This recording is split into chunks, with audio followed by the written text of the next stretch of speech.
Good morning, good afternoon, good evening, guys. Welcome to Otaku Chris is Talking. This is your weekly Boku no Hero Acaemia anime review, and this is for episode 33, titled Listen Up, A Tale from the Past.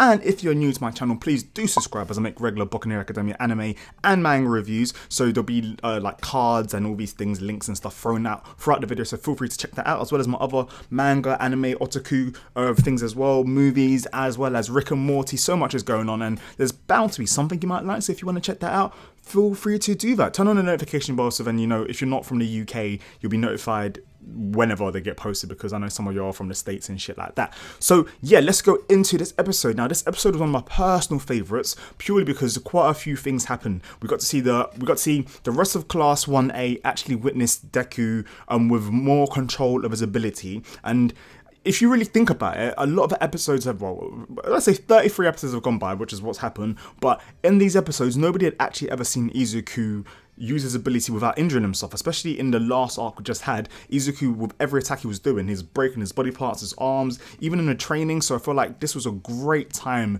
for the rest of the class to realize Izuku's not just brains. Now he has actually got the bruise. He's able to maneuver around so smoothly with so much acrobatic and style and pizzazz. But the only thing is, with that, the rest of the students also kind of noticed, wait, his movements are kind of like Bakugo's. Now, for someone like Izuku who had no movements originally, that's actually really cool, because it shows that now, like, he's gone from fucking injuring himself and not being able and running and doing basic shit, not really having any control. It's just body parts are being destroyed, as well as, like, I don't know, it's not really a good way to be a hero. Whereas in now, it's like he's able to bounce around, be like, literally he's pretty much flying around. And I thought that was cool, but Bakugo obviously thinks that, you know what, once again, Izuku, he's gone ahead of me. Whilst Bakugo was getting his new hairstyle and learning how to be a goody two-shoes and learn how to be a good citizen, Izuku was actually learning how to hone his ability and progress as a character and as a hero. So I thought this was a really good moment for Izuku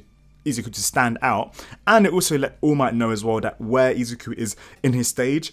Obviously, Izuku's nowhere near compared to All Might, but at least now he can actually maneuver, fight, control his abilities, calm, his collective, he's not being a pussy anymore. So many things about Izuku have developed from episode 1 to this episode right now, and I really, really like that. That's one of the best things that Hirokoshi does in this series. There are quite a few funny scenes as well. I'm gonna basically point out the one that Minotaur, alright, he really stole the show, because first of all, when you see him and everyone's talking about their experiences, he's all like, women are evil, and it's kind of like, what did you experience, dude? What did you experience? So I really love that part, how he's always kind of lightening up the mood a bit, especially as shit's been really crazy. I also like the fact that he also pointed out that there was a peephole as well.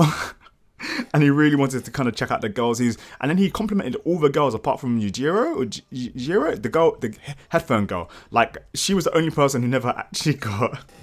Sorry, let me turn this off. She was the only person who actually never got complimented. Everyone else did, but she was the one who obviously attacked him. Once again, great piece of humour there. Ida's gone back to normal again, so I'm really happy to see Ida's come back to his strict, like, I don't know, preppy ways, which is what we liked about him. Obviously, it almost could have become annoying, but I do like that he's had development as well in this past arc, and now he's kind of more focused, more control, and he's more on the line to being a hero. Ochako as well, we get to see her with some new aura around her. So I was like, what the fuck? But that's also nice, because she doesn't always have to focus now on using her fucking ability, which it was shown before. She used it too much, she felt lightheaded, she'd throw up, and that's not a good way to be a hero if you're always relying on your quirk. So now she's actually got martial arts as well as her quirk. Well, that's pretty cool. Anyways, after the whole mini training scene that was basically only shown so that everyone could see Deku showing off his ability, because we didn't get to see anybody else's. We've got to see Deku's team, but obviously there's the rest of the class. But anyways, I like the fact that it was kind of like, oh yeah, this is just here, show that we know how strong people are, but just so the audience know, we don't need everybody to see what's going on. After the whole training scene, Deku and All Might actually end up having a sit down, and All Might then tells Deku about the origins of One for All and All for One, and the fate that Deku's basically now been put in, and that Deku doesn't need to worry if people do take the DNA, because he was aware that Stain was able to lick his blood. And that's when Deku remembered, oh shit, like I got my ability through, I got the quirk from eating your DNA.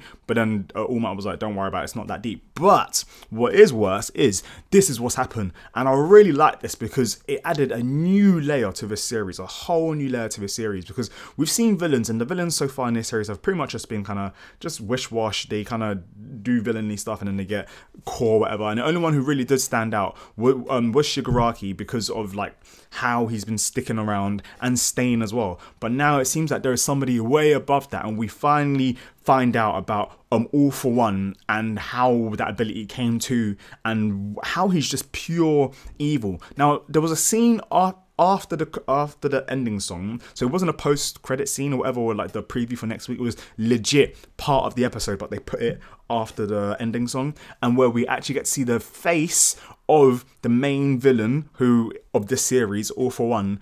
And man, he seems very, very eerie, just pure evil. Like the whole Scar's design and everything, and the room that he's in, it's all lit, it's all kind of dimly lit and everything. Fucking loved it. I really, really enjoyed this episode. What do you guys think of this episode? What was your favorite part? What do you think happened to Minatai as well? I know, let me know down below. So yeah, so if you enjoyed this review, I do make regular videos like this, so feel free to subscribe so that you get more notifications and more videos from myself.